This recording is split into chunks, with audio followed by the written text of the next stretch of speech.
More than 8,000 service members were kicked out of the U.S. military for refusing to take the COVID vaccine. And now some pro-life senators think that could happen again, this time over the Defense Department's abortion travel policy. So they are taking the steps to prevent it.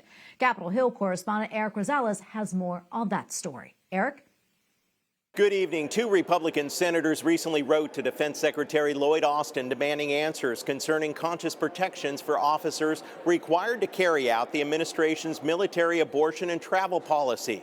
One of them, Senate Minority Whip John Thune, tells me the DOD's abortion travel policy needs to be clarified to ensure conscious rights are not violated. We're trying to get at this and make sure that people aren't being kicked out or forced out of the military because they're having to implement a policy with which they fundamentally disagree.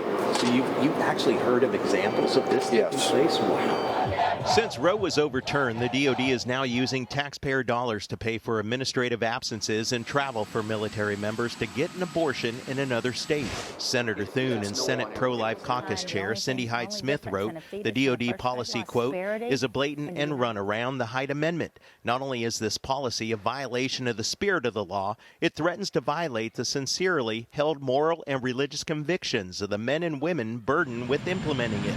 But the Pentagon defends the policy and says it won't change it. The department does not have an abortion policy. We have a health care policy, and we have a travel policy that allows for our service members to take advantage of health care that should be accessible to them. Senator Tommy Tuberville blocked over 400 military nominations for 10 months in an unsuccessful effort to get the policy changed.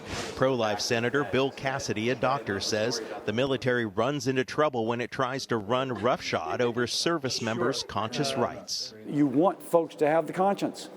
And if the military attempts to kind of dictate to them what their conscience is, that's what they do in totalitarian states. That's not what they do in the United States of America. They ought to be insulated and protected from being forced out or feeling like they have to leave their jobs in the military because of a policy which is, one, fundamentally wrong, and two, at odds and in violation of existing precedent, policy, and laws that have been in effect for decades.